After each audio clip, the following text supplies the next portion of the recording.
అందరికీ నమస్కారం. నేను మీ బి నందకిషోర్. మీ అందరికీ తెలిసిన వ్యక్తినే.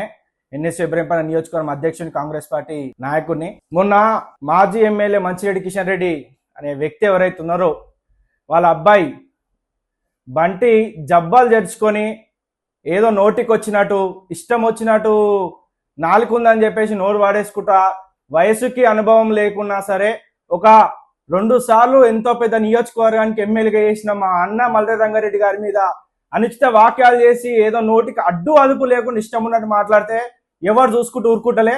ఏదో అన్నాడు కదా మన ఏమని, ఏదో బట్టలిప్పి కొడతాం చౌరసా మీద అని.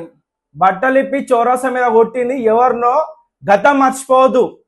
ఒకటే చెప్తున్నా, టిఆర్ఎస్ కార్యకర్తలకు కానీ టిఆర్ఎస్ నాయకులకు కానీ పేర్లు చెప్పాలంటే కూడా ఒక రకమైన ఏమంటారు ఆలోచన కూడా చేయాల్సి వస్తుంది. ఎందుకంటే మీ యొక్క వాక్చాతుర్యం ఆ విధంగా నడుస్తుంది ఒక నాయకుల మీద.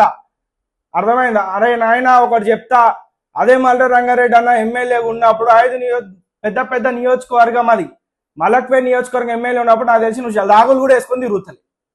అట్లాంటి నువ్వు బట్టలిపి కొడతావా? ఒకసారి మీ నాయన పోయి అడుగు, చౌరసా మీద ఎవరు కారు ఇప్పి కొట్టిర్రు, ఎవరు కారు దింపి కొట్టిర్రు అని గుర్తుపట్టుకోవాలన్నీ. గతం మరివద్దు. ఆ రోజు ఏం జరిగింది ఏంది అని. ఆ రోజు కూడా మా దళితులను అడ్డం పెట్టుకొని నా మీద కేసులు పెట్టి జైలుకి పంపిర్రు. అన్నీ మర్చిపోలే, అన్ని గుర్తున్నాయి. నోటికి వచ్చినంత మాత్రాన కొడతాం, మీరు కొడతానుడే మేము కొట్టి చూపిస్తాం. అర్థమవుతుందా? అది దృష్టిలో పెట్టుకోండి. మాతోటి పెట్టుకుర్రు అనుకో, పొద్దుగాల రోడ్ల మీద మీరు తిరగనియరో మాకు తెలియదు, మేమైతే ఖచ్చితంగా తిరగనియం. అవసరమే లేదే రంగన దాకా మీకు. మా ఎన్ఎస్ఏ నాయకులు చాలు, మా ఎన్ఎస్ఏ కార్యకర్తలు చాలు మీకు. గవర్నమెంట్ లేనప్పుడే వానికి భయం వల్లే.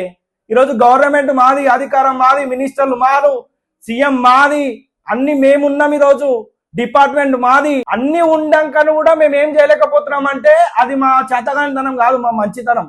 ఏం లేనప్పుడు ఉరికిచ్చినాం. మీ అప్పుడున్న మాజీ మినిస్టర్, మాజీ ముఖ్యమంత్రి వాళ్ళని అడగాలి.